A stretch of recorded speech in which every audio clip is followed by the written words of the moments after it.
Baik. Assalamualaikum warahmatullahi wabarakatuh. Salam. Waalaikumsalam warahmatullahi Alhamdulillahirabbil alamin. Alhamdulillahilladzi anzala ala abdihil kitaba wa lam yaj'al lahu iwaja qayyima. Qayyiman liyundhira ba'san syadidan min ladunhu wa yubasysyiral mu'minina alladzina ya'maluna shalihati anna lahum ajran hasana. Asyhadu an la ilaha illallah wahdahu la syarikalah wa asyhadu anna Muhammadan abduhu wa rasuluhu la nabiyya ba'dah. Allahumma salli wa sallim wa barik ala Muhammadin wa ala alihi wa sahbihi ajmain amma ba'd. Terima kasih Om Mirul, terima kasih Mas Musafa yang insya Allah nanti menjadi pembicara pada malam hari ini dan juga teman-teman semuanya yang sudah bergabung. Nanti insya Allah teman-teman yang lain juga ikut bergabung dengan majelis kita yang mulia ini dan dirahmati Allah Ta'ala. Baik, mari kita buka pengajian ini dengan membaca Bismillah bersama-sama. Bismillahirrahmanirrahim. Baik, izinkan saya untuk membacakan satu ayat di dalam Al-Quran, surah Al-Baqarah, ayat yang ke-282. A'udzu billahi minasyaitonir rajim. Bismillahirrahmanirrahim.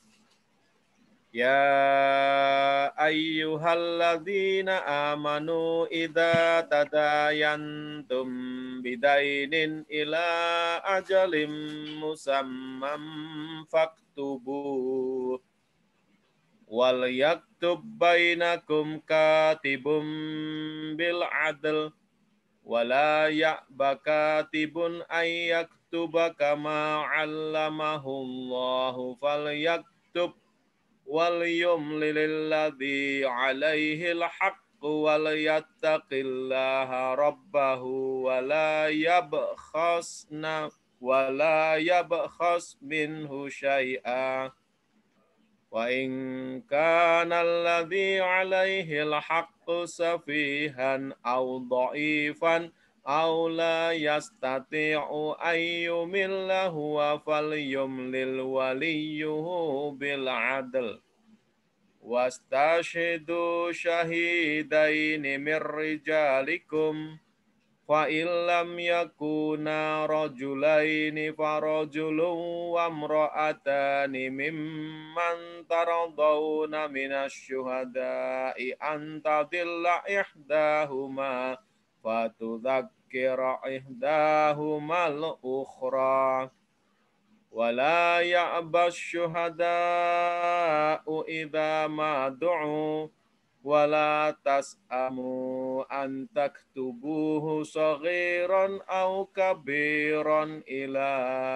ajalih dzalikum aqsatu 'indallahi wa aqwamu lisyahadati wa adna alla tartabu illa an takuna tijaratan hadiratan tudirunaha bainakum falaisa 'alaikum junahun alla taktubuha wa ashidu idza tabayatum wala yudarra katibun wala syahid wa in taf'alu fa innahu fusuqum bikum wattaqullah wa yu'allimukumullah wallahu bikulli syai'in alim. Shadaqallahul azim. Aku berlindung pada Allah dari godaan syaitan yang terkutuk dengan menyebut asma Allah yang Maha Pengasih, Maha Penyayang. Wahai orang-orang yang beriman, apabila kamu melakukan utang piutang untuk waktu yang ditentukan, hendaklah kamu menuliskannya. Dan hendaklah seorang penulis di antara kamu menuliskannya dengan benar. Janganlah penulis menolak untuk menuliskannya sebagaimana Allah telah mengajarkan kepadanya. Maka hendaklah ia menuliskan. Dan hendaklah orang yang berhutang itu mendiktekan. Dan hendaklah dia bertakwa kepada Allah, Tuhannya, dan janganlah dia mengurangi sedikit pun daripadanya. Jika yang berhutang itu orang yang kurang akalnya atau lemah keadaannya, atau tidak mampu mendiktekan sendiri, maka hendaklah walinya mendiktekannya dengan benar, dan persaksikanlah dengan 2 orang saksi laki-laki di antara kamu. Jika tidak ada saksi 2 orang laki-laki, maka boleh seorang laki-laki dan 2 orang perempuan di antara orang-orang yang kamu sukai dari para saksi yang ada.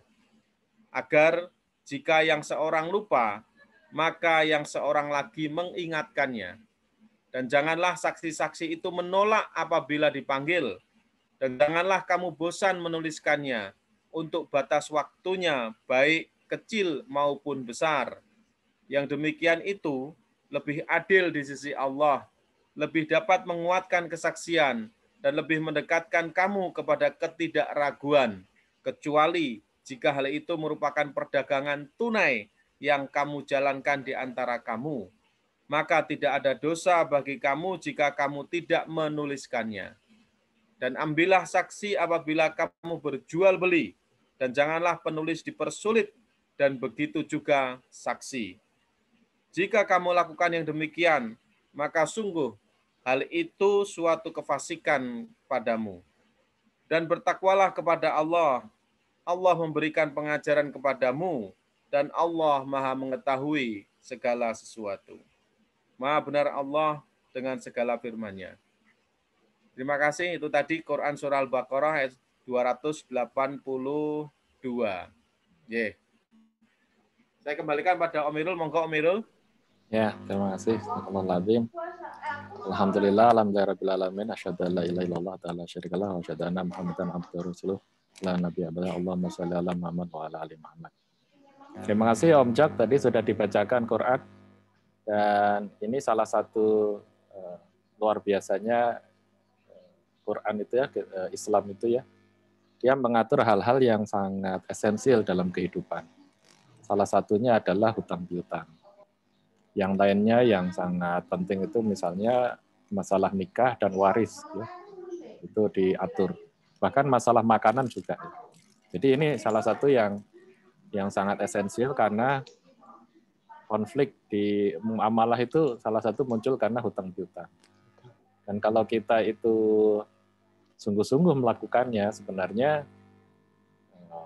sangat ideal ya. Tapi kenyataannya kita sering ngutangi atau diutangi, nggak ngerti ya, tanpa sama sekali ada saksi dan perjanjiannya.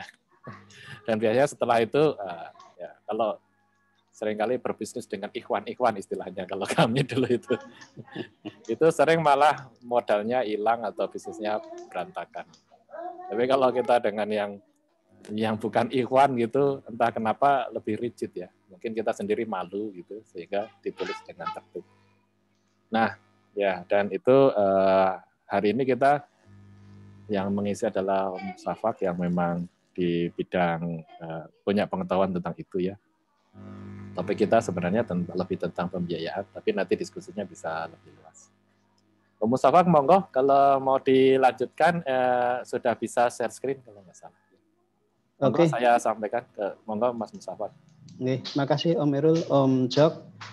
Terima kasih teman-teman semuanya. Assalamualaikum warahmatullahi wabarakatuh. Waalaikumsalam warahmatullahi wabarakatuh. Saya mengambil isu atau topik sekitar perbankan syariah. Kenapa perbankan syariah? Karena just for your information, ini sebentar lagi akan muncul namanya Bank Amanah. Bank Amanah adalah merger dari 3 bank, yaitu Bank Syariah Mandiri, Bank BRI Syariah, dan Bank BNI Syariah. Nah, kita sudah nanti kalau tidak ada perubahan, itu merger, tanda tangan merger secara resmi itu di bulan Februari 2021. Kemudian sebelumnya tanggal 12 Oktober kemarin itu baru namanya Conditional Merger Agreement.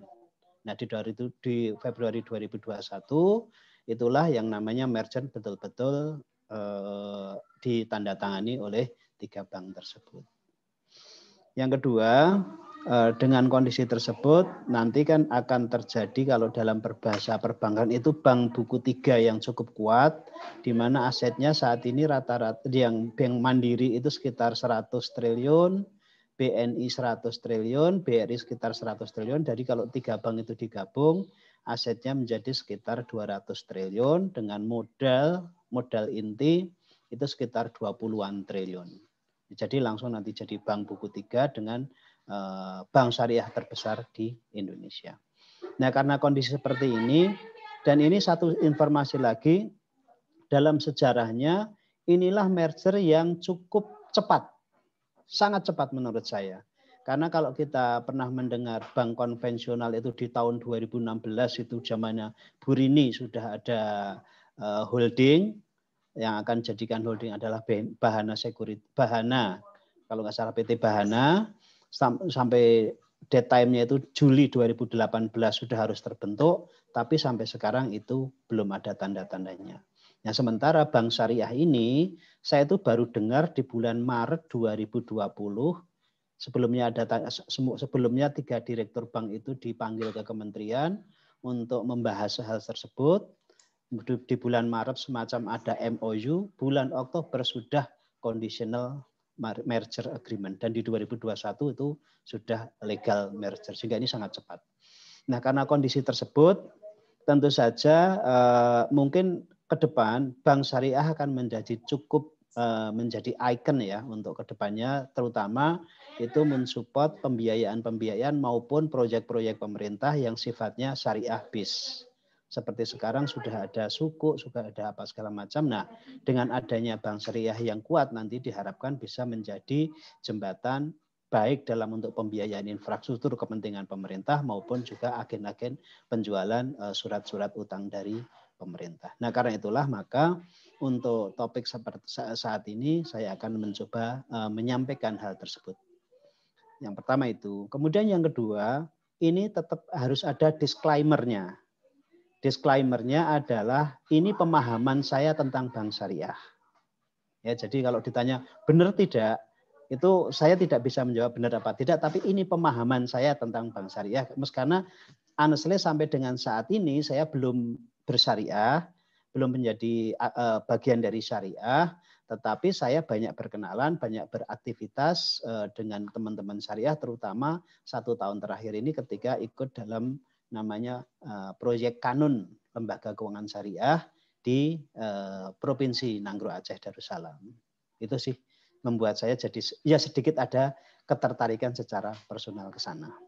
Kira-kira itu. Om izin sharing ya. Monggo. Oke, kira-kira gambarannya seperti ini. Yang pertama, sebentar, slideshow.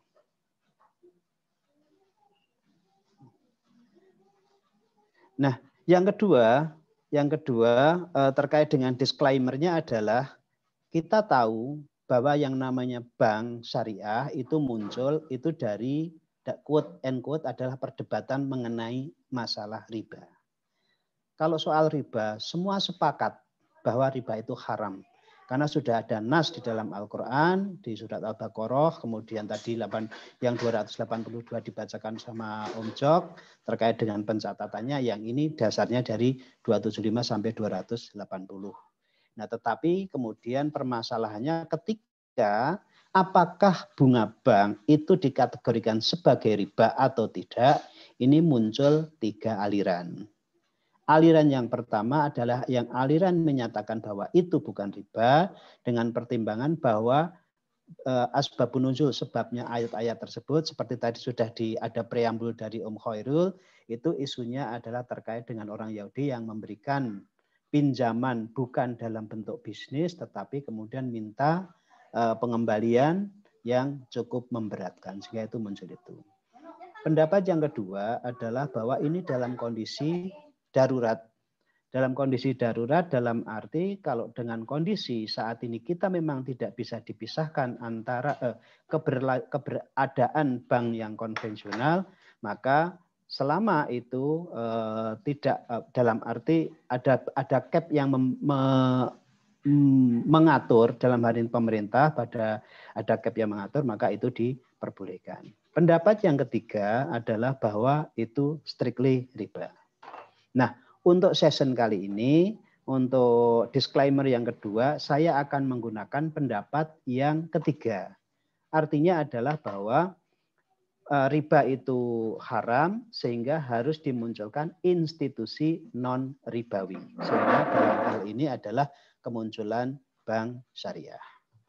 Nah, alasan di belakang itu pasti ada beberapa hal. Satu, alasan secara filosofis atau landasan hukumnya, yaitu ada surat Al-Baqarah dan juga surat Ali Imran. Nah, kalau bacanya saya nggak akan baca, nanti tidak saingan sama Om Jok. Saya kalah jauh kalau soal baca Al-Quran sama Om Jok. Tapi ini nanti akan saya share aja. Ini yang pertama, secara Quran sudah ada di dalam Al-Baqarah maupun surat Ali Imran. Kemudian yang kedua, di beberapa hadis Nabi juga disampaikan terkait mengenai haramnya riba dan kita harus menghilangkan unsur riba itu dalam kehidupan kita. Ini ada beberapa hadis, acuan-acuan yang bisa teman-teman baca nantinya dan akan saya share nanti. Yang ketiga, mengenai pendapat beberapa ulama. Pendapat dari ulama ada Imam Nawawi, kemudian ada Ibnu Al-Arabi, dan kemudian Asy-Syarakhsi, dan macam-macam nanti bisa teman-teman baca sendiri. Yang terakhir adalah bahwa tahun 2004 MUI itu juga sudah membuat fatwa tentang bunga atau interest atau faidah. Nah, hanya saja teman-teman semuanya, kalau kita bicara namanya fatwa, fatwa itu ada yang mengatakan bahwa fatwa itu mengikat seluruh umat Islam. Ada yang menyatakan bahwa fatwa itu tidak mengikat karena sifatnya adalah pendapat. Terlepas dari nanti teman-teman seperti apa, saya akan menggunakan disclaimer yang ketiga bahwa ini adalah turunan dari pendapat yang mengatakan fatwa itu adalah mengikat. Karena alasan utamanya adalah MUI adalah lembaga formal dan itu memang fungsinya untuk memberikan fatwa-fatwa terkait muamalah, terkait ibadah dan yang berhubungannya dengan keislaman yang berada di Indonesia. Nah, ini sudah ada, jadi dari sisi Qur'annya ada, dari sisi hadisnya ada, dari sisi fatwa ulamanya ada, dan juga dalam dataran operasional di Indonesia ada underlying-nya. Yang kedua kita lihat fatwa teologisnya seperti apa kita sudah. Yang fatwa ekonomi dari sisi kondisi ekonomi itu suka apa tidak sekarang ini kesadaran ataupun tren masyarakat ini sudah mulai muncul, mulai bersyariah. Kalau kita flashback jauh ke belakang, itu kan pertama kali dulu muncul ketika IJMI mulai menggaungkan. Sehingga pada saat IJMI itu mulai muncul, maka muncul istilahnya adalah bank syariah, kemudian ada asuransi syariah. Dan kalau teman-teman masih ingat namanya Antonio Safi'i, itu adalah Chinese Muslim yang waktu itu bergerak dalam rangka itu. Dan salah satu lahirnya dari tindak lanjut atau follow up dari yang euforia tentang ekonomi Islam adalah munculnya Bank Muamalat tahun itu, sekitar tahun 80-an, 86 atau 87 atau 88, sekitar bulan itu. Nah, itu terkait dengan apa namanya kondisi. Yang kedua adalah memang tren masyarakat Indonesia itu bahwa ada pasar, ada ceruk tertentu di mana masyarakat Indonesia pengen bersyariah. Karena itulah kalau teman-teman lihat sekarang hampir semua bank-bank besar itu melihat potensi tersebut dan membuat window, syariah window istilahnya. Ada syariah window yang kalau sudah mulai gede itu bisa dilepas menjadi bank sendiri. Tapi kalau dalam kondisi masih kecil itu biasanya menjadi unit khusus syariah. BCA syariah ada, Danamon syariah ada, asuransi syariah ada. Dan itu biasanya itu adalah window, syariah window saja. Itu yang landasan yang kedua. Landasan yang ketiga tentu saja ada terkait dengan undang-undang dan ketentuan regulator, yaitu terkait dengan undang-undang perbankan.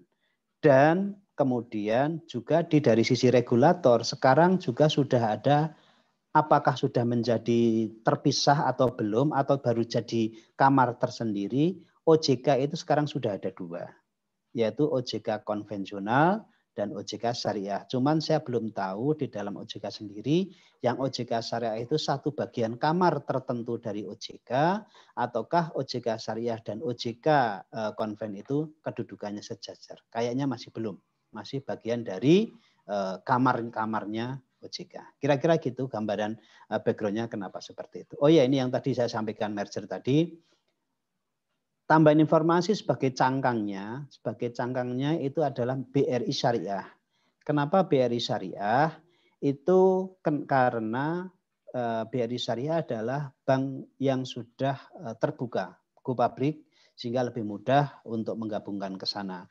Dan secara ekonomi, secara nilai kapitalisasi pasar, itu akan lebih mudah untuk dalam tanda petik itu mengangkat bank syariah. Dan ini sampai dengan saat ini, ke depan belum tahu, tapi sampai dengan saat ini terbukti.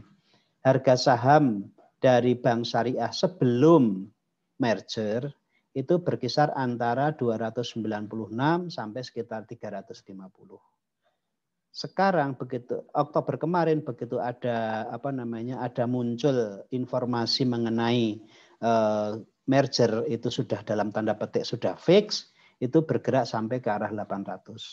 Tanggal 12 ketika ada tanda tangan conditional merger agreement, itu bahkan mentok sampai 1.600-an. Meskipun sekarang kembali ke sekitar 1.100-an. Nah, angka itu.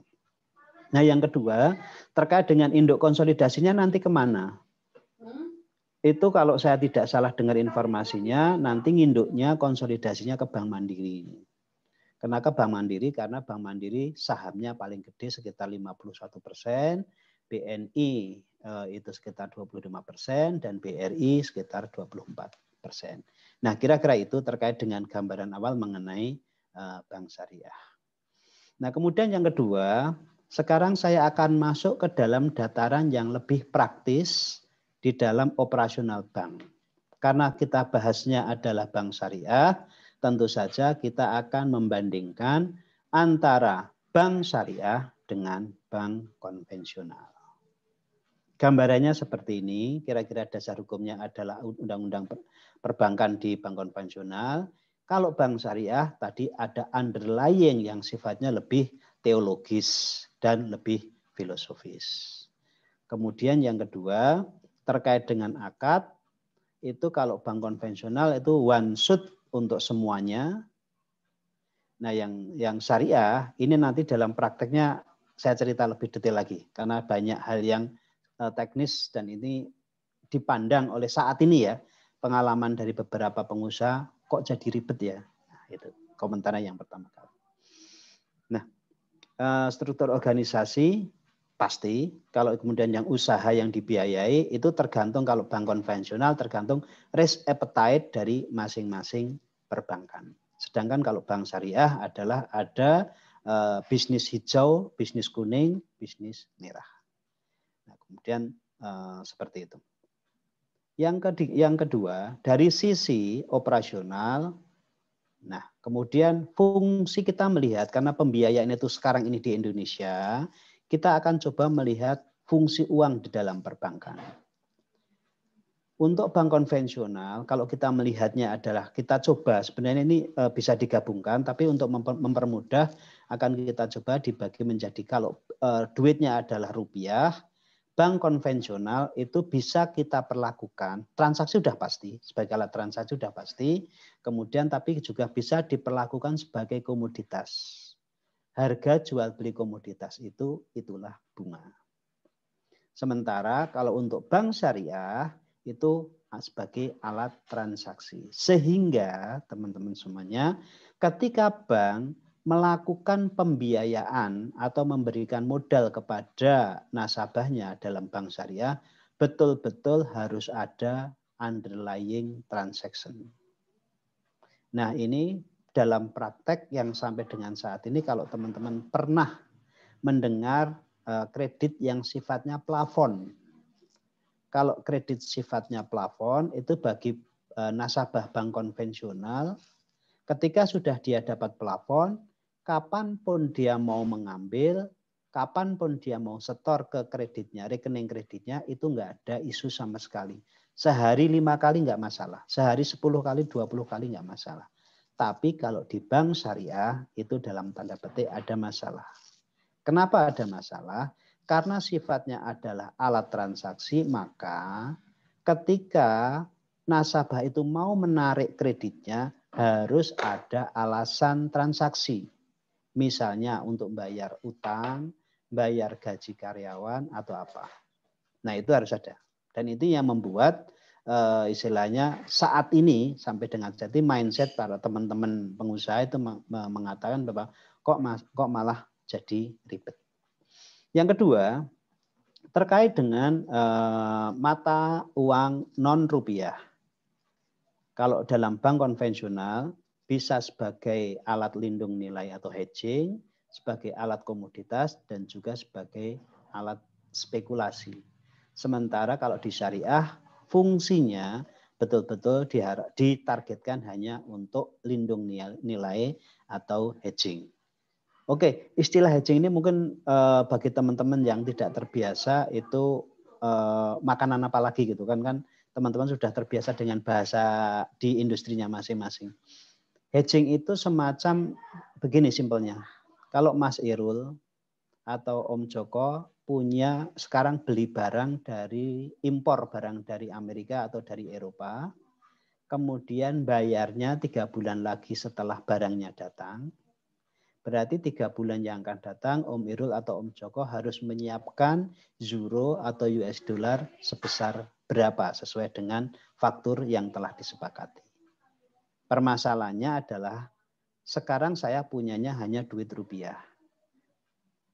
Fluktuasi US dollar setiap hari itu selalu bergejolak. Nah, hedging itu adalah mengunci nilai US dollar, saya akan beli US dollar di angka katakanlah 14.500 dan akan dilaksanakan pada tanggal tertentu 3 bulan dari sekarang. Nah, itulah namanya hedging. Kira-kira kayak gitu. Hanya masalah waktu. Nah, ini yang terkait dengan fungsi uang sehingga kalau di dalam konvensional itu munculnya bunga, di dalam syariah itu munculnya adalah margin. Yang ketiga, kaitannya dengan bank syariah, ini selalu muncul, ada pertanyaan bahwa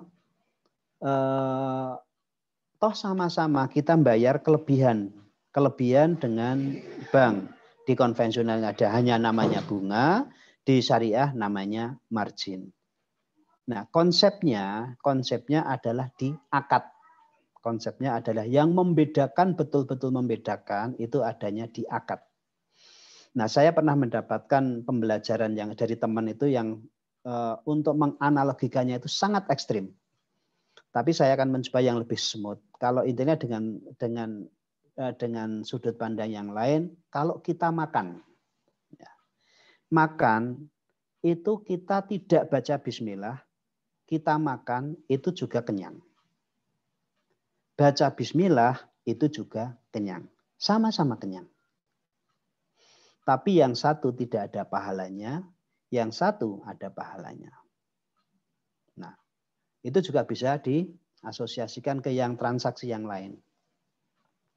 Nah, dengan kondisi tersebut bahwa akad itulah yang membedakan, paling basic yang membedakan antara bank konvensional dengan bank syariah adalah akadnya. Kira-kira itu. Nah, kemudian, ini istilah-istilah teknis saya tidak akan menjelaskan produk-produk yang ada di bank syariah. Banyak sekali. Tetapi yang paling sering dan itu paling muncul itu adalah murabahah atau jual beli. Murabahah atau jual beli itu sekarang itu paling mendominasi di dalam transaksi bank syariah. Kenapa mendominasi? Karena itu yang paling simpel, paling mudah.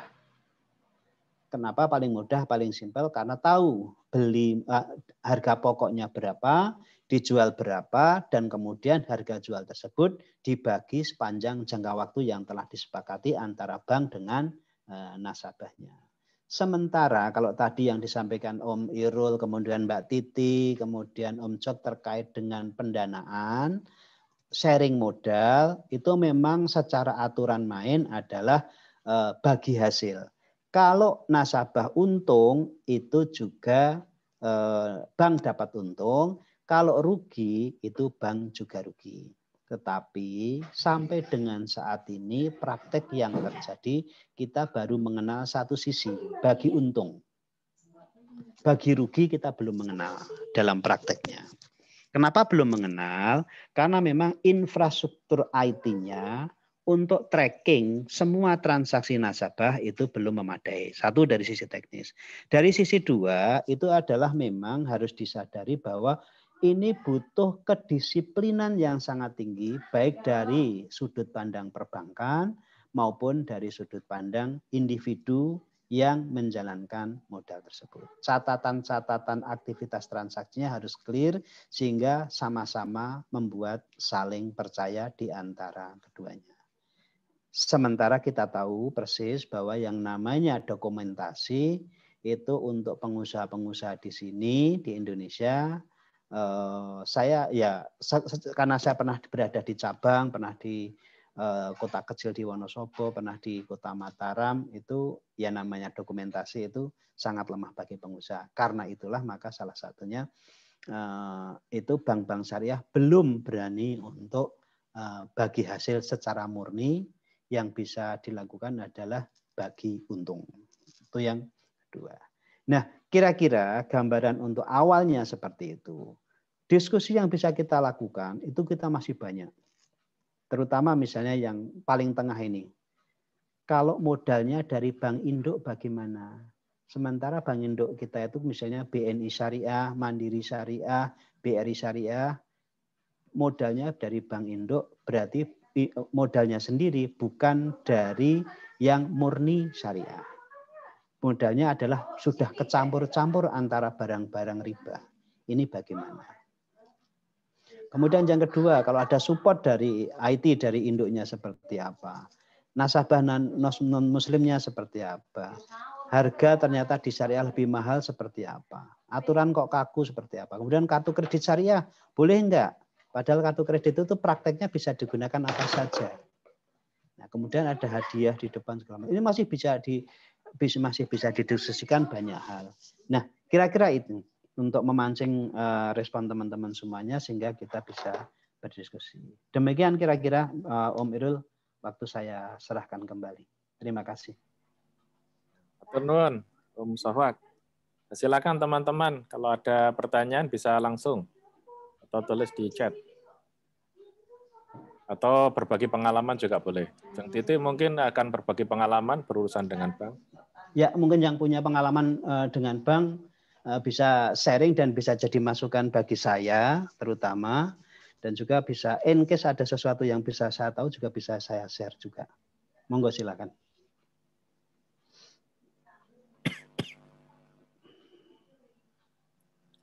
Silakan. Oke.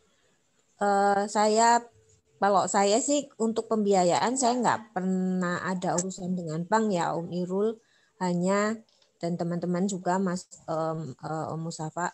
Saya berurusan dengan bank itu dulu pertama kali ketika beli mobil. Nah itu saya pinjem bank untuk pertama kali itu. Nah ini yang tadi itu apakah itu kan tidak bisa dianggap sebagai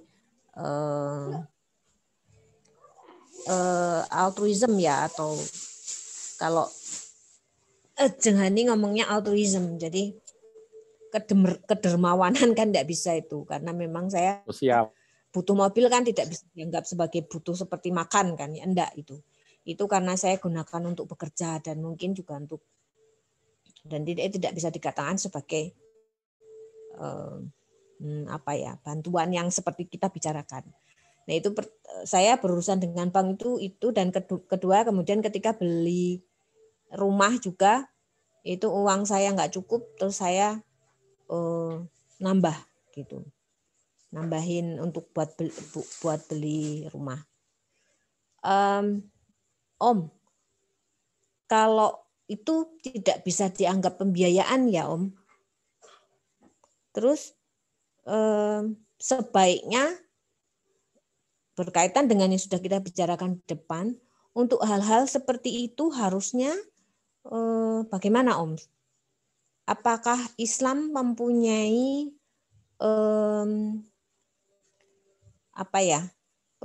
skema untuk hal-hal seperti itu? Dan kalau bisa ya di luar bank gitu, karena memang dianggap sebagai pembiayaan untuk pembiayaan modal usaha atau apa mungkin kurang pas, tapi kalau dianggap sebagai altruism itu juga bukan. Monggo Om, nyun sewu. Itu pertanyaan aja ya. Silakan, Om Mustafa. Oke. Yang pertama Mbak Titi, kemudian juga ada dari Om Joko yang intinya adalah bahwa permasalahan tersebut kesannya yang pertama itu bisa diperlakukan sebagai pembiayaan apa tidak. Yang kedua itu kenapa di bank syariah kok lebih mahal. Nah, sama Mbak Titi dulu. Mbak Titi dulu pinjemnya ke bank konvensional atau bank syariah nggih?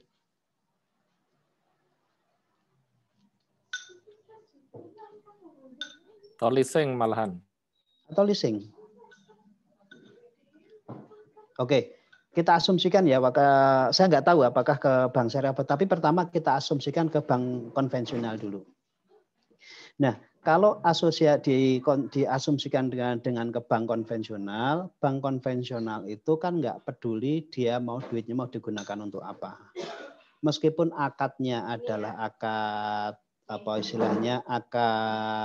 kredit untuk perumahan, akad kredit untuk mobil, kemudian selama jaminannya, karena kalau konsepnya kalau kredit yang konsumtif itu kalau bank konvensional kenalnya adalah asset based facilities. Jadinya selama teman-teman bisa menyediakan jaminan yang bisa mengcover kredit yang diberikan, itu dalam tanda petik ya, meskipun itu sebenarnya nggak boleh, tapi dalam prakteknya itu bank akan tutup mata. Kenapa? Karena ketika ada sesuatu masalah terhadap pembiayaannya, bank bisa melakukan eksekusi dan mengambil jatahnya yang punya dia, kelebihannya dikembalikan kepada nasabahnya. Itu kalau kita bicaranya adalah bank konvensional. Jadi lebih terbuka lebar kesempatannya untuk apapun itu bisa. Nah, kalau bank syariah, konsep yang ditawarkan adalah jual beli. Jual beli dalam arti begini. Kalau tadi ada pembiayaan rumahnya kita belum punya duit yang bisa untuk beli tunai, berarti kita hanya punya DP-nya saja. Itu konsepnya adalah rumah tersebut dibeli oleh bank, kemudian rumah tersebut dijual kembali kepada nasabah, sehingga bank mendapatkan keuntungan dari jual beli tersebut. Nah, keuntungan itulah yang kemudian dituangkan menjadi nilai tambah yang lebih dibanding harga belinya. Itu yang pertama. Nah, kemudian yang kedua, ketika muncul kenapa sih kok bank syariah itu dalam tanda petik seakan-akan malah justru lebih besar kalau kita ngomong bunganya atau marginnya dibanding bank konvensional.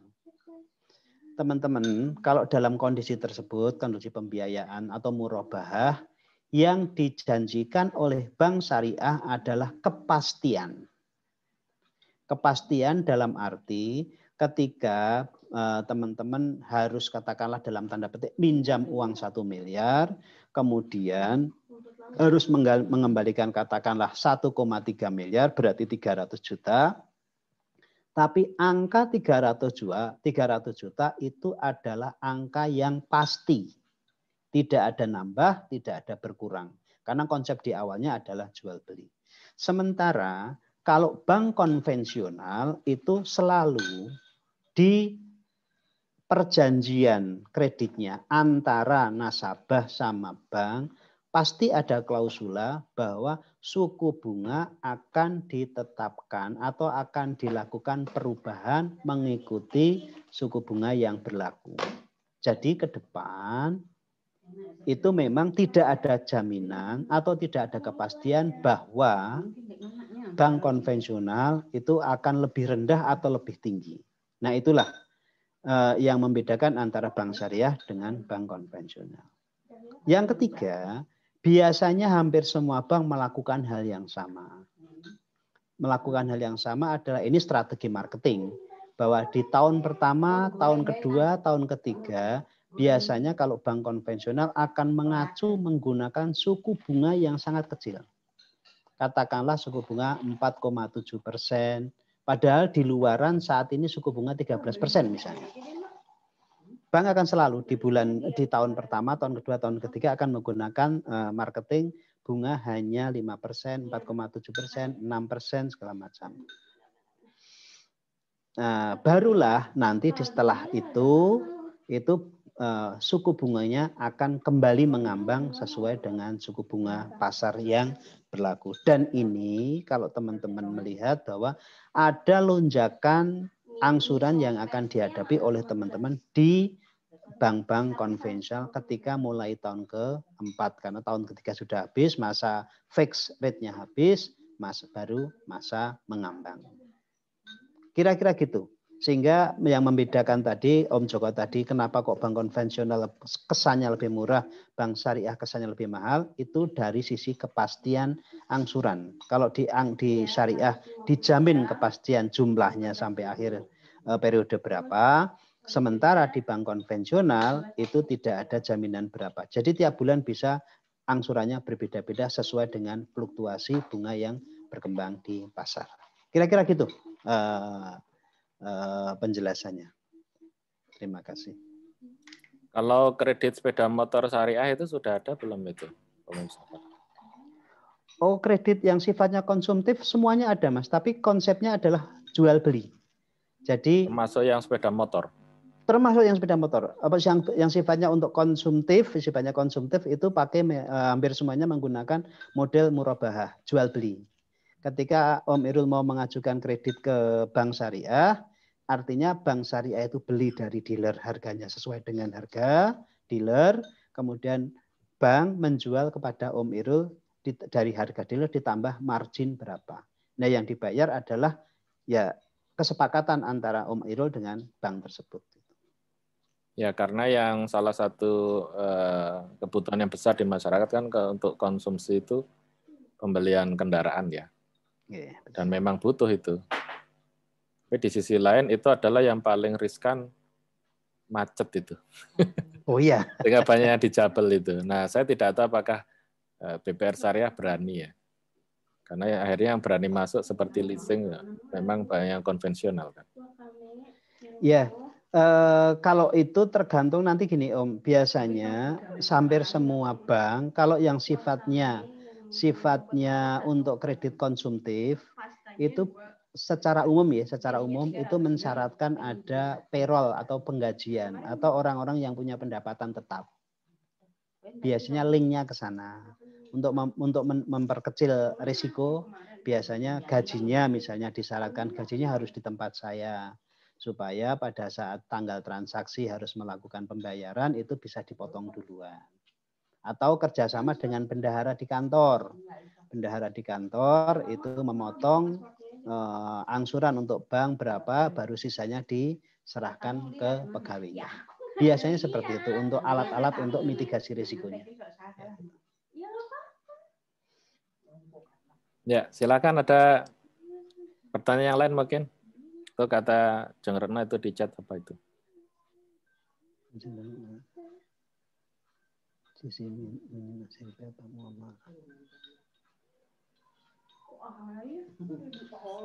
Nah, apa bedanya bank muamalah dan bank syariah?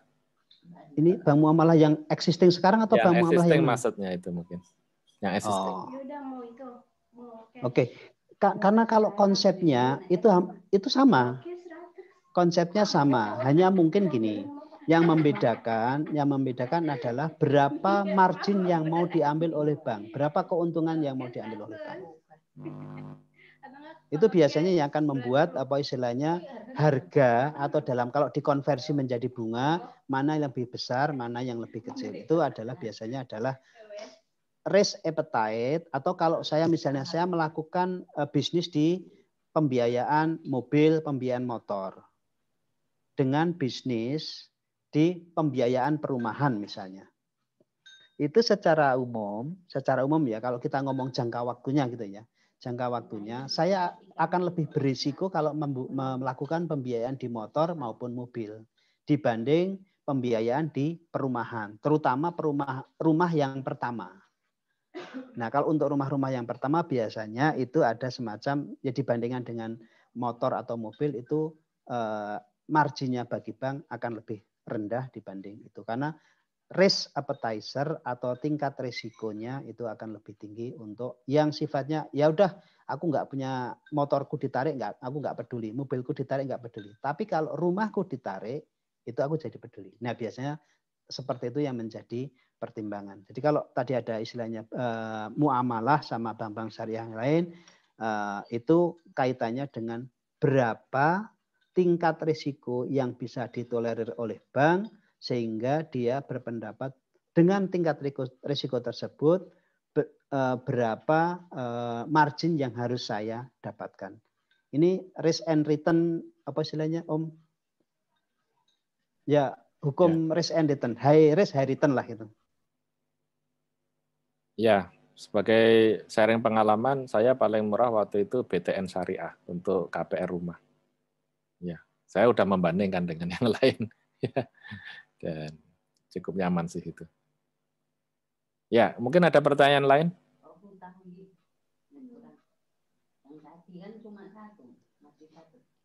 Ada yang punya pengalaman teman-teman semuanya? Ya, kalau itu Om, misalnya ada yang istilahnya take over kredit itu dipindahkan ke bank syariah, itu bagaimana itu? Ada nggak itu mekanisme itu di bank syariah? Misalnya sudah di bank konvensional, ya. Di rumah misalnya ya, dulu teman saya itu pakai sebuah bank swasta kan naik tinggi ya. Terus di take over, istilahnya apa sih, over kredit atau apa gitu? Itu gimana sih dengan bank syariah? Take over itu tetap saja salah satu bentuk bisnis dari bank syariah. Nah, ini sebelum sampai ke arah sana ya, sebelum sampai ke arah sana, ini kalau teman-teman yang mau berpikir seperti orang bank, mau berpikir pinter, sekarang kita konsepnya yang ini yang mau saya sampaikan adalah kita nggak ngomong riba atau tidak riba gitu ya, tapi ngomong pinter apa tidak pinter gitu ya. Nah, ini sebenarnya bank itu punya celah kalau teman-teman pernah lihat misalnya fixed rate atau misalnya KPR 5 tahun bunga tetap katakanlah 6%. Nah, kemudian pada saat teman-teman mengajukan kan berarti sangat murah di situ. 6% itu sangat murah. Sedangkan suku bunga yang berlaku biasanya 13-14% sekarang. Nah, itu setelah tahun kelima kan dari teman-teman akan bayar 6% langsung jeglek ke 13%. Nah, kalau teman-teman mau pinter, teman-teman cari lagi bank yang mau melakukan take over. Sehingga ketika di bank A, bank pertama kali ngambil sudah usianya 5 tahun, begitu di bank B yang baru nanti jadi tahun pertama, dan biasanya 3 tahun pertama atau 2 tahun akan mendapatkan fasilitas fixed rate. Nah, di situ yang teman-teman harus hitung adalah berapa biaya yang harus teman-teman keluarkan kalau pindah dari bank dengan potensi suku bunga antara fixed rate dengan variable rate yang akan ditanggung oleh teman-teman. Jadinya potensinya adalah membandingkan biaya penalti pindah dan potensi penghematan kalau dapat fix di tempat yang baru. Nah, ini dibandingkan. Di bank B setelah 3 tahun lagi bisa juga dilakukan hal yang sama, membandingkan yang sama. Itu teman-teman kalau mau cara pinter, cara apa istilahnya, ya cara pengen mendapatkan rate yang kecil terus-menerus seperti itu. Selalu dibandingkan. Nah, itu ini nggak ngomong riba dan non riba. Tapi sekarang saya akan mencoba menjawab yang tadi Om Irul tadi. Yang namanya take over itu pasti salah satu bisnisnya bank syariah. Nah, take over itu persis sama antara kalau dari bank konvensional ke konvensional atau bank syariah ke non syariah, sama prosesnya, sama persis.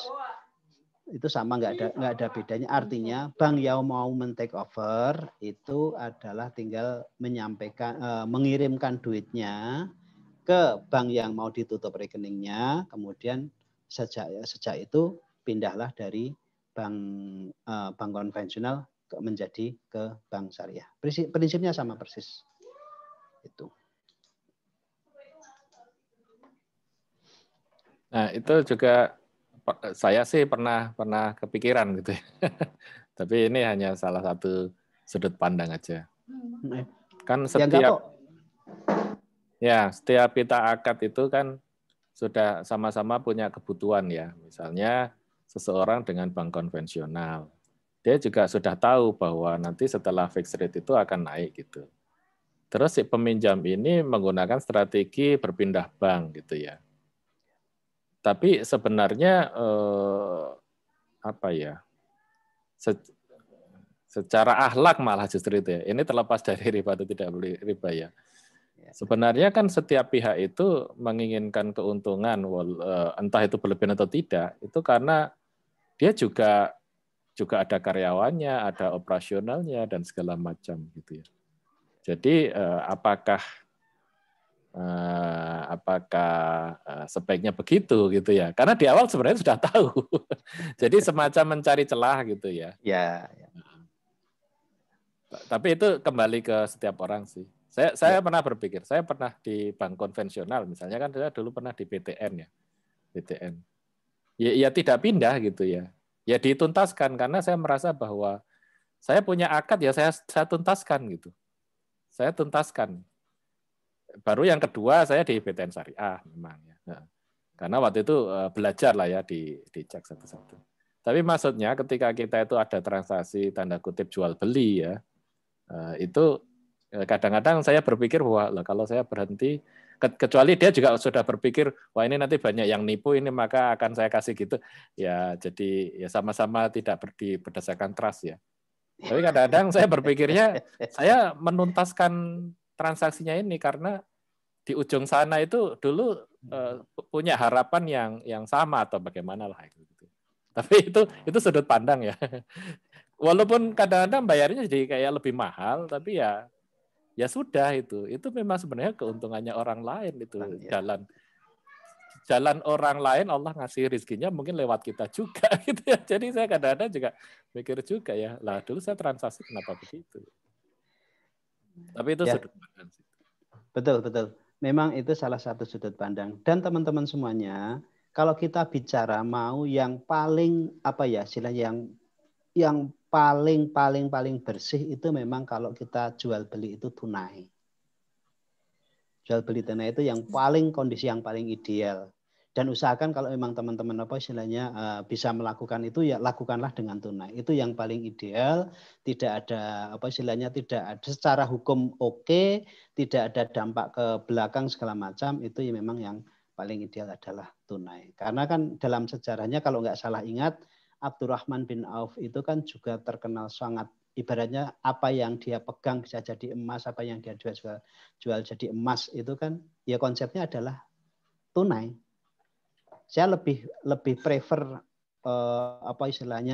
untung 50 perak, 50 dinar, 50 dirham segala macam tapi dalam bentuk tunai dibanding potensi keuntungan 100 dirham, 100 dinar tapi tunggu 1 bulan lagi.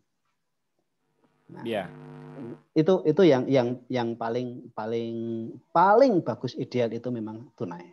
Karena potensinya kalau saya dapat uang 50 perak atau 50 dinar atau 50 dirham sekarang, begitu diputar lagi sebagai sebuah perniagaan dan dapat tunai lagi, maka hasilnya bisa berkali-kali lipat dibanding potensi 100 dinar tapi 1 bulan lagi.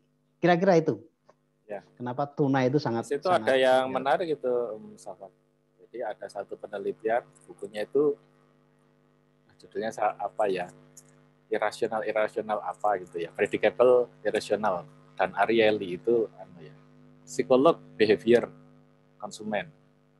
Jadi kita itu ketika punya uang 100, kita itu sering beli barang yang harganya 120. Dan itu sudah dibuktikan secara riset gitu ya. Maka ketika kita punya uang 100, carilah barang yang harganya itu ya 70 gitu. Karena nanti belinya jadi yang 100. Contohnya gini nih. Ketika kita punya uang untuk beli mobil ya. Kalau beli mobil second mungkin 100 juta gitu. Tapi yang kita inginkan itu mobil yang baru yang 200 juta. Jadi seringkali memang keinginan kita ini yang harus kita koreksi. Jadi di luar transaksinya ya, maksudnya begini. Jadi kadang-kadang saya sekarang melihatnya bahwa kalau kita bertransaksi dengan orang lain, entah dia pakai sistem bunga atau margin atau apapun, masing-masing pihak itu sebenarnya mempunyai kebutuhan. Dan kita tidak tahu ya, anak dia juga ada yang sakit, ada yang sekolah, sama gitu. Jadi kita jangan pinter-pinteran nyari untung, tapi carilah berkah bersama-sama gitu kan. Nah, yang harus kita perhatikan itu justru keinginan kita. Banyak yang kita beli itu sebenarnya tidak kita butuhkan. Nah, beda ketika kita pinjam bank untuk beli rumah, kan jelas ya. Rumah itu kemanfaatannya kita butuhkan sekarang dan sampai meninggal mungkin ya kita masih butuh kemanfaatannya. Nah, bank juga merasa aman biasanya karena orang mati-matian untuk bayar rumahnya. Ya. Sedangkan kalau beli mobil, kita juga tahu 5-10 tahun lagi mobil itu turun drastis harganya. Sehingga ya kalau saya memahami posisi para yang memodali itu atau bertransaksi untuk ngutangi atau membelikan lebih dahulu gitu ya, sangat wajar dia mengambil marginnya sangat besar. Ya karena banyak kan yang memang sengaja itu beli motor terus biar jabel aja lah gitu ya. Karena dia ternyata dipakai duitnya nanti di tanda kutip di bawah tangan dijual lagi gitu kan, terus dia dapat duit tunai. Jadi praktek-praktek yang tidak Islami itu dilakukan oleh orang-orang mencari celah gitu ya, dan dia berlindung mengkritik, berlindung di balik syariat atau fikih gitu. Tapi sebenarnya dia mencari loophole gitu ya. Nah kalau saya untuk semua akad itu sebaiknya dituntaskan sih. Kalau saya ya. Kadang-kadang kita akan rugi itu. Tapi ingat loh bahwa itu bagian dari akad. Tapi itu agak rumit ya. Agak rumit ketika kita. Kalau memang misalnya bisa pindah tadi ke yang syariah ya lebih bagus lagi. Tapi tentu saja biasanya ada penalti. Dan penaltinya dibayar saja gitu. Karena itu di sana juga ada orang yang punya kebutuhan. Maksud saya. Ya, itu kira-kira begitu. Kalau untuk yang konsumtif, sebaiknya yang kita cek adalah benarkah kita memerlukan kebutuhan yang setinggi itu. Jadi kalau misalnya berusaha beli tunai tadi ya, atau tunai nggak mampu gitu ya, ya kita cari kalau dia itu barang konsumtif yang depreciated, ya nggak usah yang terlalu mahal. Manfaatnya juga mirip. Biasanya begitu sih. Mungkin teman-teman ada pendapat lain. Setuju Om, untuk masalah pinjam bank seperti pas waktu yang kemarin itu, bahkan untuk usaha menghadapi pensiun pun saya tidak menyarankan untuk pinjam uang di bank ya. Tapi ya memang pada awal-awalnya ketika yang saya bilang mobil sama rumah itu ya waktu itu belum ini sih ya, belum punya pikiran yang ya sudah beli aja mobil yang harganya segini, dan nanti kalau misalkan mau upgrade ya nabung, terus mobil yang ini dijual tambah uang tabungan kan nanti pasti kita bisa dapetin mobil yang lebih bagus dan sebagainya. Tapi memang iya sih Om. Nah, tapi kan saya mau nanya sama Om Musafa lagi nih. Operasional atau sistem bank syariah di Indonesia dengan di negara-negara yang lain seperti di negara-negara Malaysia misalkan atau di negara-negara Middle East gitu, apakah operasionalnya sama ya Om dengan memakai prinsip-prinsip akad yang sama atau beda sih Om? Itu. Terus yang kedua mungkin saya pengen menjawab yang Jeng Tuti ya. Setahu saya kalau di bank muamalah itu memang kan sama-sama kalau di bank syariah itu ada DPS ya, Dewan Pengawas Syariah. Tapi di muamalah sendiri mereka juga punya Dewan Pengawas Syariah sendiri yang menerapkan dasar syariahnya memang agak berbeda dengan yang bank syariah yang lainnya. Setahu saya sih begitu kalau bank di bank muamalah, karena kalau bank muamalah kan benar-benar bank swasta nggih. Kalau yang lain seperti BNI Syariah atau BUMN yang lainnya kan BUMN ya setahu saya nggih. Nah, bank muamalah itu kan yang pertama kali dan mereka punya selain Dewan Pengawas Syariah yang ditunjuk oleh pemerintah, mereka juga punya DPS sendiri juga yang akan mengkaji setiap akad. Jadi kalau mungkin yang dibilang oleh temannya Jeng Astuti itu ya secara akad mereka itu lebih syariah gitu daripada bank-bank yang lainnya. Itu mungkin ya, mungkin seperti itu karena saya juga nggak ngerti itu pinimasi riba itu seperti apa. Itu aja sih, matur nuwun. Monggo Om, nyun tulung Om.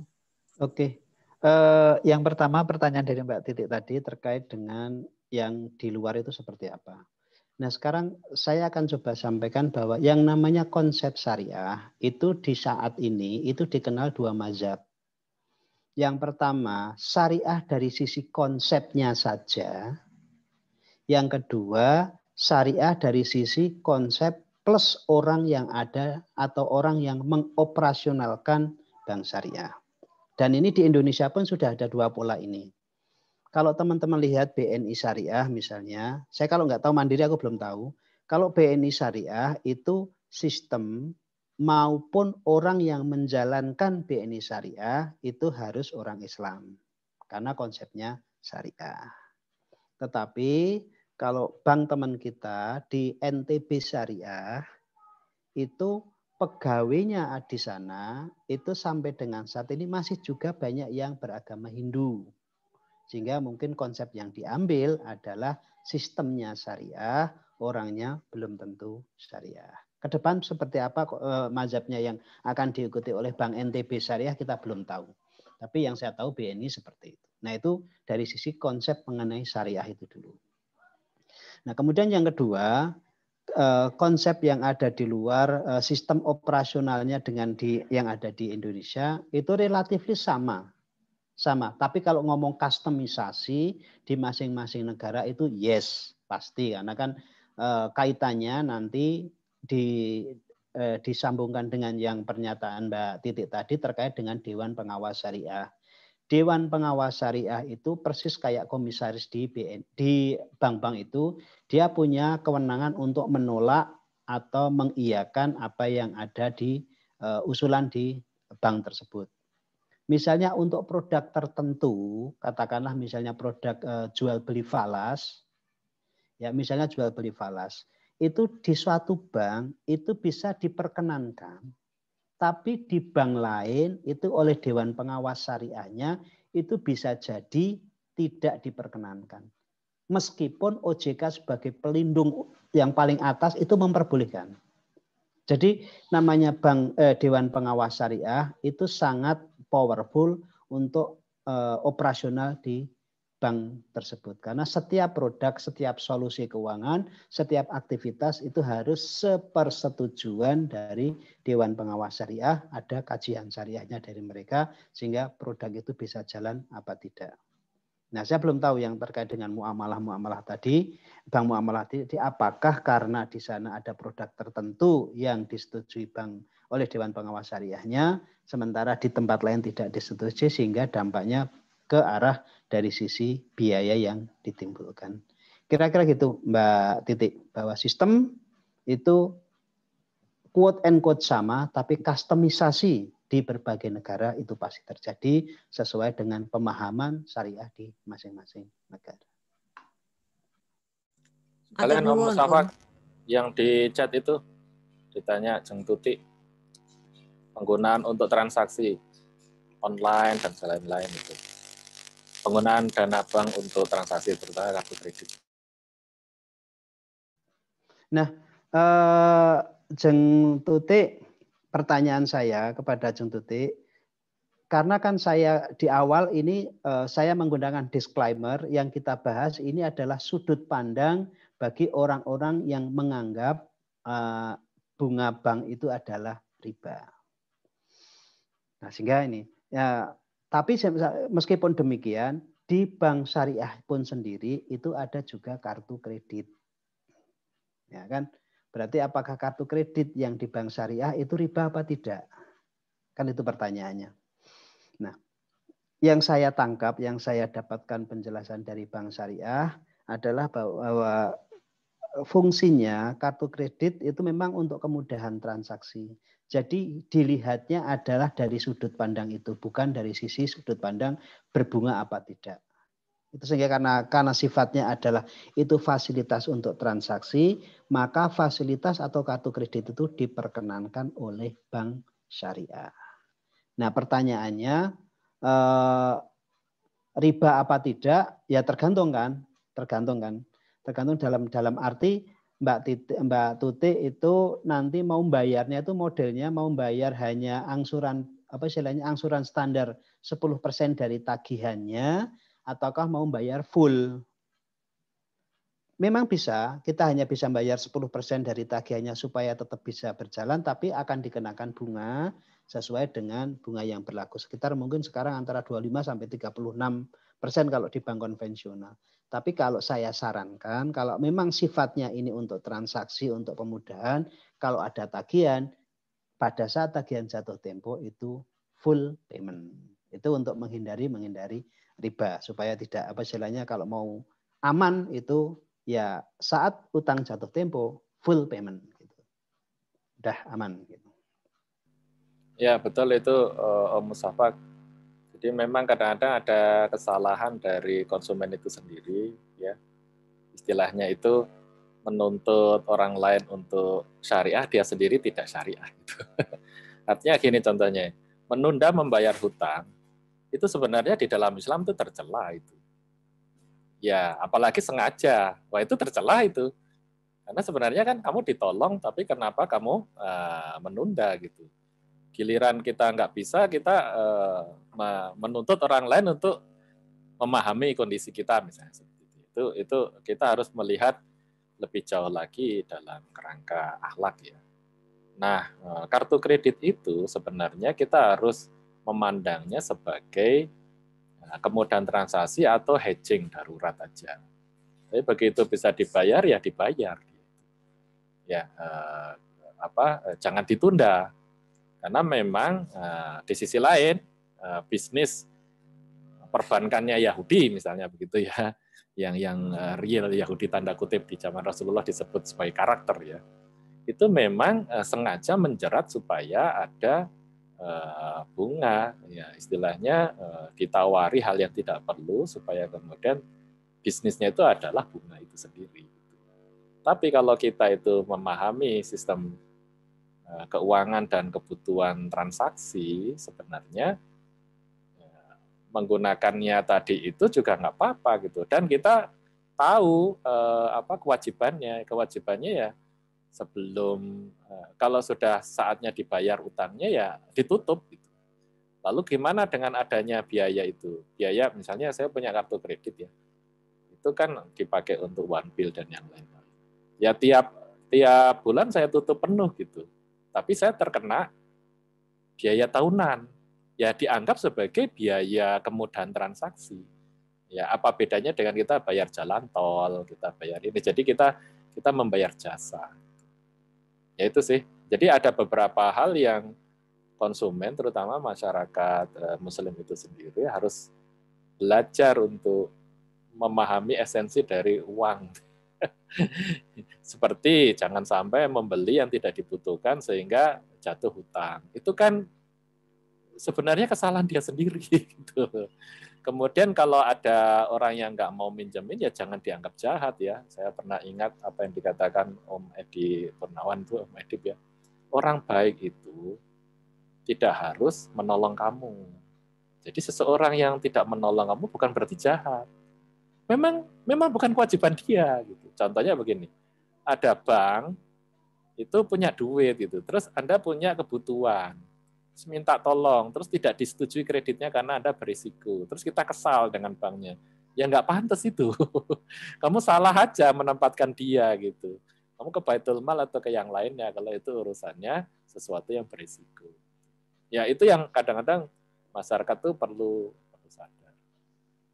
Di sisi lain jangan mudah terjebak oleh marketing-marketing itu, karena ya memang ada sih bisnisnya itu kan memang sebenarnya ngutangi, pay later dan yang lain-lain itu kartu kredit itu kan bisnis ngutangi.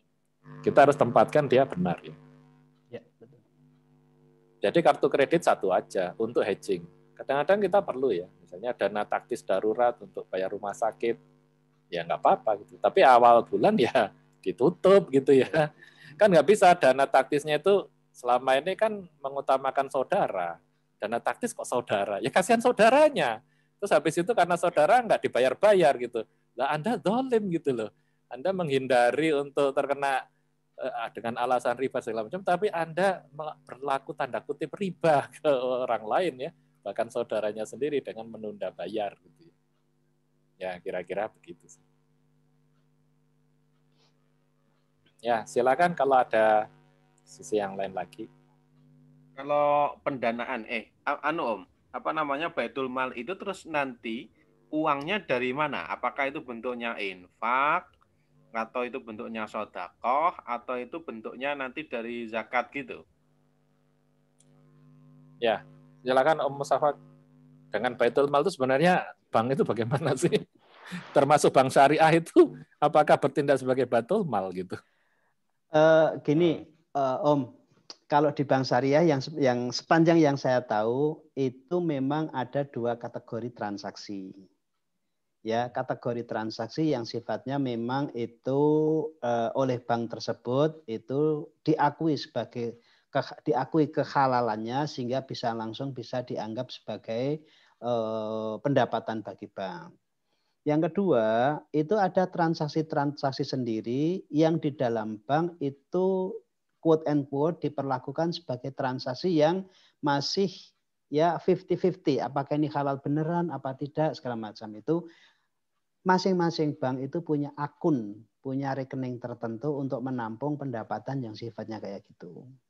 Nah, hal yang seperti itulah yang oleh bank kemudian biasanya disalurkan sebagai CSR. Kalau bank syariah ya, disalurkan sebagai CSR yang sifatnya untuk kepentingan masyarakat. Tapi bukan kepentingan individu ya. Kalau kepentingan individu hanya artinya mengalihkan sifat non halalnya dari bank menjadi ke non halal bagi individu. Tapi biasanya itu lebih ke arah umum.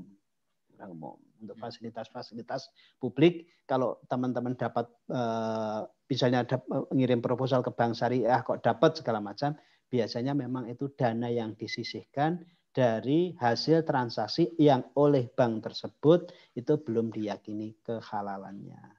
Nah, sekarang pertanyaannya adalah apakah Baitul Mal kalau kita mendirikan bisa minta sponsor ke bank syariah? Kalau saya ya, kalau saya masih secara logikanya menurut saya sih masih bisa melakukan itu. Karena tujuan kita bukan untuk kepentingan diri kita sendiri, tapi memang itu masalah sosial yang dihadapi oleh yang akan dihadapi. Meskipun prakteknya masalah sosial adalah mungkin one by one, orang per orang, tapi lebih ke arah masalah sosial untuk kepentingan sosial jadi lebih bisa diterima. Itu kira-kira kalau pendanaannya. Kenapa ini saya gunakan? Karena setahu saya, misalnya sekarang BRI Syariah, duitnya itu kan dari BRI juga toh. Duitnya saya yakin tidak ada pemisahan di BRI Syariah, tidak ada pemisahan. Ini duit halal, ini duit non halal. Yang halal digunakan untuk mendirikan bank syariah BRI. Di BRI juga sama. Di BRI karena konvensional kan uang itu kan dalam pool, pendapatannya juga pool. Tidak ada dibedakan ini halal, ini non halal. Dan kemudian dari BNI kemudian membuat bank namanya BNI Syariah. Nah kalau di Mandiri mungkin beda, saya nggak tahu. Tapi juga karena Mandiri kan juga konsepnya dulu bank konvensional berubah menjadi bank syariah, sama Mandiri dibeli kan gitu kan ya. Nah, awalnya sendiri bank yang berkonvensi sendiri kan juga bank ribawi biasa, kemudian berubah. Jadi modalnya juga bukan modal yang dari awal sengaja by design dengan uang yang murni, tidak tercampur riba di dalamnya. Dengan kondisi seperti itu, maka menurut saya oke-oke saja. Kira-kira itu Om Jok. Ya, ya. Kalau Oke. di bank syariah itu bukan yang CSR itu yang dimaksud Qardul Hasan itu ya Om ya? Qardul Hasan ya. Jadi kalau nggak salah di bank syariah ada yang namanya Qardul Hasan kan? Konsepnya ya mungkin seperti CSR gitu, tapi pinjaman kebaikan gitu. Oh, ada Yang tadi di materinya Om Musafak itu yang istilahnya kalau rugubin ya sudah gitu, istilahnya apa sih? Tidak dipandang Tidak ada keuntungan. Tidak diharapkan ada keuntungan sama sekali. Ada namanya apa itu khusus? Ya kalau di bank umum, bank konvensional namanya program kemitraan bina lingkungan, PKBL. Ya, Program untuk UMKM lah ya, kayak gitu ya. Bina lingkungan. Itu memang program semacam kayak CSR yang kita harapkan itu bukan dari bunganya, tapi bergulirnya. Sehingga yang penting, karena kalau seperti bunganya sangat kecil, yang penting duitnya kembali, nanti bisa disalurkan kembali ke area yang membutuhkan. Dan itu tugas dari negara bukan? Iya, tugas dari negara. Kalau dulu dipaksa 1% dari laba. Ya. Nah, program kemitraan bina lingkungan. Yang menarik dari Om Jok tadi. Ya, jadi memang setahu saya memang Baitul Mal itu aslinya bukan bank itu. Baitul Mal itu lebih ke yayasan seperti basis gitu. Jadi kita diharapkan untuk banyak berinfak. Dulu pernah kita bahas bahwa membayar zakat itu wajib. Tapi yang nilainya lebih tinggi itu ketika berinfak gitu. Jadi Rasulullah itu uangnya habis, nggak bisa ada zakatnya karena sudah diinfakkan lebih dahulu. Jadi satu nisab juga nggak ada gitu ya, sudah habis. Sehingga infak sedekah gitu ya, zakat tanda kutip pada akhirnya setelah diteliti filosofisnya itu yang paling dahsyat itu infak. Kata-katanya sering berinfak. Nah dari infak itulah orang-orang yang punya kebutuhan itu nggak usah berurusan dengan bank, apalagi dengan rentenir. Karena memang bukan tugasnya bank itu untuk nolong orang susah, itu bukan tugasnya bank. Bank itu apa ya? Bank itu juga perusahaan gitu loh. Jadi kadang kita salah menempatkan. Ya. Kira-kira seperti itu. Termasuk bank pasar itu ya sebenarnya harus kita tempatkan pemodalan. Gitu. Jadi kalau kita kekurangan modal dalam artian bukan karena usahanya sudah lancar ya, tapi masih merintis usaha ya, maka itu statusnya harusnya adalah dari Baitul Mal atau dari dana CSR itu. Itu kira-kira seperti itu. Jadi hal-hal yang prinsip lah itu. Makanya saya tidak termasuk yang ini ya, apa? Yang saya bisa memahami ada 3 pendapat ulama tentang bunga tadi itu. Karena dari awalnya memang sebenarnya sudah beda. Yang tadi dijelaskan oleh Mas Musafak tadi ya. Jadi kejadian zaman dulu itu rentenernya atau apa sih kredit pledging atau apa istilahnya kalau di pasar bank pledging itu ya. Itu dia mencari sasaran orang yang memang tidak mampu. Tidak mampu. Kalau yang mampu itu nggak mau pinjam kan. Ini orang sedang terpaksa pinjam demi nafkahnya, demi pekerjaannya. Itu urusannya Baitul Mal itu bukan bank itu. Seharusnya. Iya. Nah, ya, itu di masyarakat tuh banyak. Ya, itu yang kasihan karena istilahnya apa ya, ngepiake gitu ya. Ngepiake itu misalnya pinjam 1 juta cuma diberi 900.000, tapi nanti balik itu 1, lebih itu. Ya. Nah, itu adalah dosa juga dari Muslim di sekelilingnya. Ya. Itu urusannya adalah tetanggamu kelaparan kan. Tetanggamu kelaparan kamu cuek gitu. Ngasih infak untuk modal aja nggak mau gitu. Nah, itu sudah urusannya adalah dosa itu fardu kifayah, harusnya kan sudah dosanya satu komunitas. Ya kalau kita bicara lebih esensi. Jadi jangan sampai kita itu menggunakan syariat untuk keuntungan kita. Kita lupa menghisap kita sendiri bahwa kita tidak melakukannya gitu. Jadi kita hanya menggunakan dalil itu untuk keuntungan gitu ya. Itu jangan sampai seperti itu. Ya contohnya ya. Ya silakan. Kalau ini Om Musafak dan Om Irul juga Om Joksan. Sebenarnya untuk pembiayaan yang seperti tadi ya, untuk membantu itu benar, ini sih sebenarnya kalau dibilang membantu mungkin ya masih ada unsur profitnya juga. Jadi ada yang namanya microfinance kan, pembiayaan untuk mikro, dan itu uangnya dari uang donor, walaupun dalam waktu tertentu diharapkan lembaga mikro ini juga dia bisa berdiri sendiri tanpa mengharapkan dari donor. Nah, ini yang syariah juga ada Om, yang mikro syariah ini. Awalnya dananya memang dari dana kebaikan juga, dana mikro. Dan ternyata ini banyak berkembang juga loh untuk microfinance ini. Yang salah satu yang saya tahu adalah Amarta. Amarta itu pembiayaan mikro juga. Dan ini membantu ya, kok saya pakai membantu ya, karena kan memang tidak dibantu ya, ini kan ada profitnya juga. Dia menyalurkan pembiayaan mikro untuk yang kecil-kecil yang selama ini tidak terjangkau oleh bank-bank konvensional maupun syariah karena persyaratannya yang mungkin susah dipenuhi oleh pengusaha atau pelaku industri mikro. Nah, ini benar-benar yang hanya 500.000 gitu ya. Misalkan kalau nggak salah di Bogor atau di Sukabumi ini, pengusaha ikan cupang itu Om, itu dapat bantuan, bukan membantu ya. Saya agak jadi untuk menyamakan persepsi dengan Om Irul itu jadi bukan bantuan ya, tapi pembiayaan. Saya pakai istilah pembiayaan 500.000 untuk pengusaha-pengusaha mikro, salah satunya ya pengusaha cupang. Dan mereka bisa mengembangkan usahanya dengan skalanya ya Om ya. Itu ya bagus juga Om. Saya jadi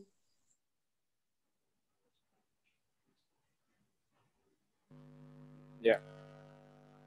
Kayaknya koneksi ini. Putus ya koneksi. Oh iya, gimana Titik? Ada beberapa yang memang harus dalam? Iya, tadi sempat putus. Gimana?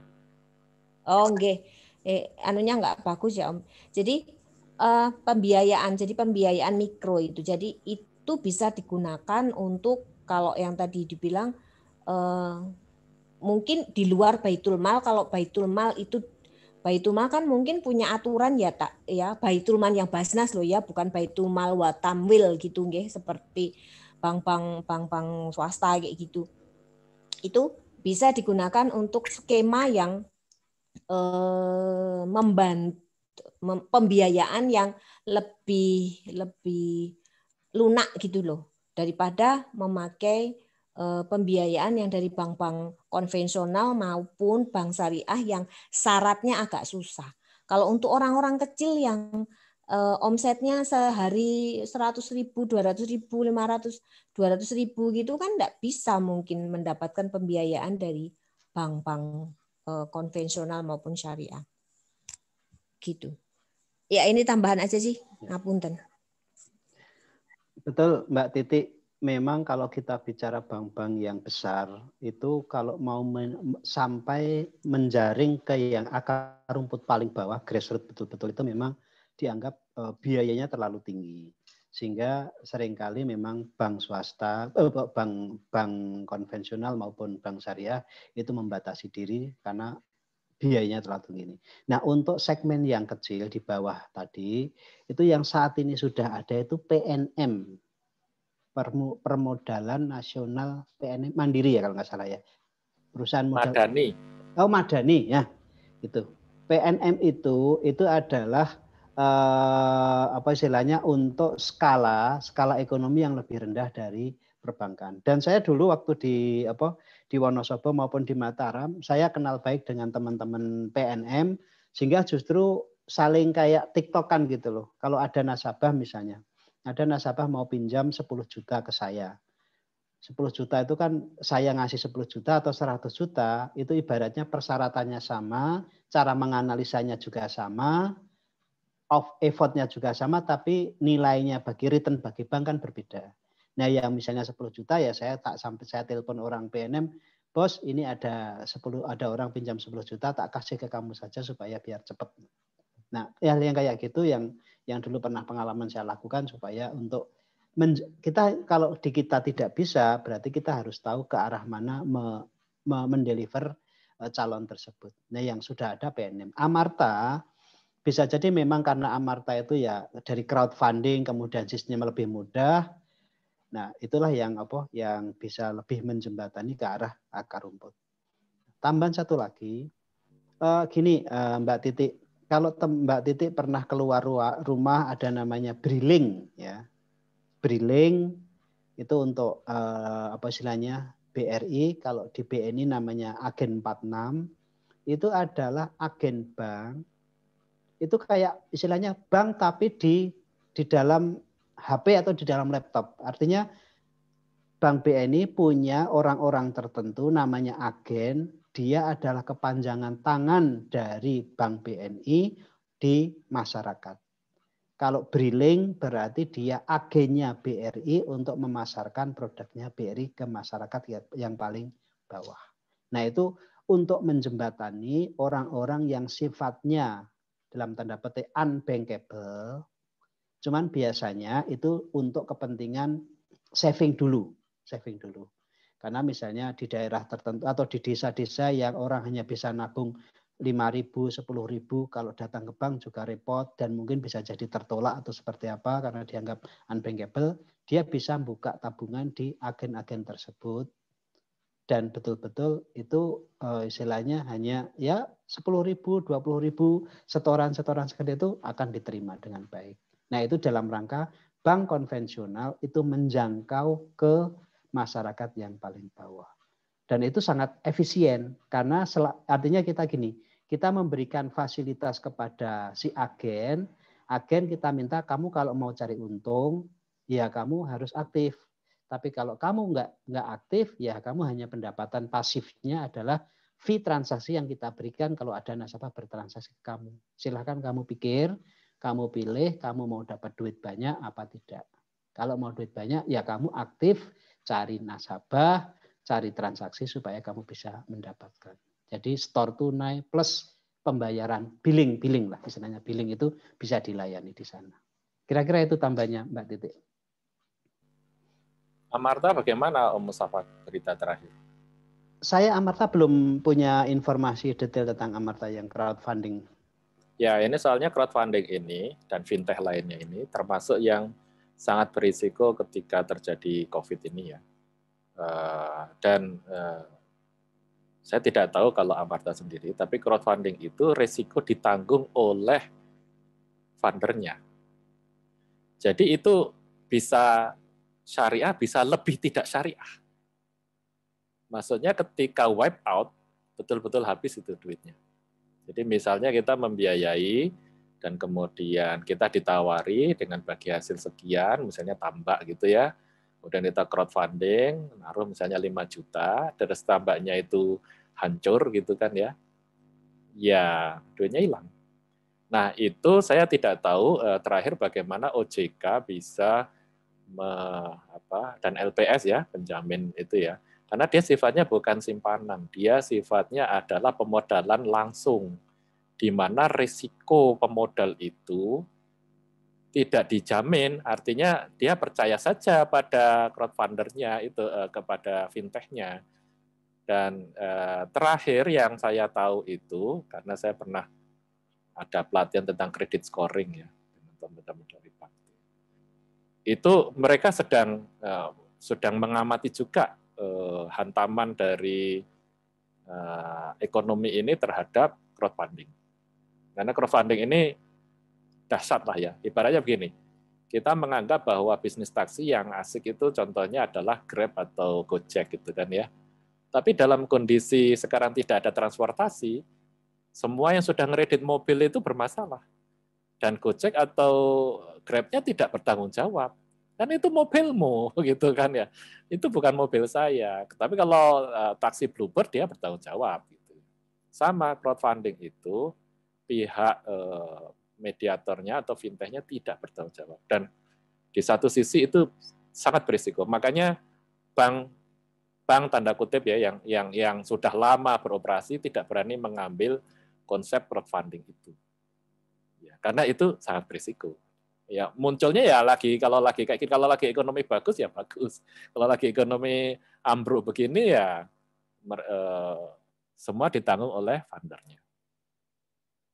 Itu yang saya tahu itu. Ya, kira-kira begitu. Nah, microfinance yang benar itu memang baitul mal. Baitul mal dalam konsep negara ya. Memang duitnya hilang. Ya, maksudnya duitnya itu tidak dipandang untuk kembali, walaupun dia disuruh kembali itu supaya diputar lagi kan. Tapi kalau hilang itu negara yang akan menanggung. Itu memang duit itu infak. Jadi infak itu yang ngasih itu sudah tidak ada imbalan, tidak ada janji, tidak ada, selesai dia itu akadnya selesai. Silakan saya titipkan ke Baizis, silakan dikelola untuk membantu saya mencari ridha Allahnya gitu. Tapi kalau crowdfunding hati-hati, crowdfunding itu ada prospek. Nah, walaupun ada disclaimer, tapi bisa jadi ketika dia memprospek itu tidak menggambarkan realitanya. Dan itu yang ketika sudah yang tergabung itu jutaan, wah udah celaka itu urusannya itu. Ya banyak ya hal-hal yang seperti itu yang basisnya kayak syariah, di belakangnya sebenarnya tidak ya. Umroh misalnya kan ya, umroh istilahnya umroh harisan gitu atau apalah ya, beberapa grup umroh kan berantakan kan. Apa dulu ada first travel, ada ini segala macam gitu. Itu kan dia seakan-akan berjamaah saling membantu, tapi di sisi lain sebenarnya risikonya ada di orang-orang itu sendiri. Itu lebih berbahaya itu dibanding yang bisnis beneran. Ya, itu kisah saja. Kalau ada yang tahu tentang crowdfunding ya bagus. Tapi ke depan memang banyak itu crowdfunding. Ya ini sudah jam 9:04.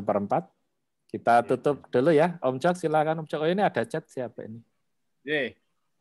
Jadi matur nuwun Om Musafa, matur nuwun Om Mirul. Jadi pembicaraan kita menarik karena sebagai 85% Muslim itu ya sebagian besar juga mikro gitu ya, keuangannya kecil sehingga bagaimana kita menumbuhkan ada sinergi antara bank syariah, bank muamalah dan juga dengan baitul mal gitu. Tentunya mudah-mudahan itu bisa terwujud lah nanti ke depannya. Saya kira begitu. Mari kita akhiri pengajian ini dengan baca hamdalah bersama-sama. Alhamdulillah. Alhamdulillahirrahmanirrahim. Terima kasih Om Musafa, terima kasih Om Irul dan juga teman-teman semuanya yang sudah bergabung. Mudah-mudahan Allah meridhai pengajian kita. Amin. Assalamualaikum warahmatullahi wabarakatuh. Waalaikumsalam warahmatullahi wabarakatuh.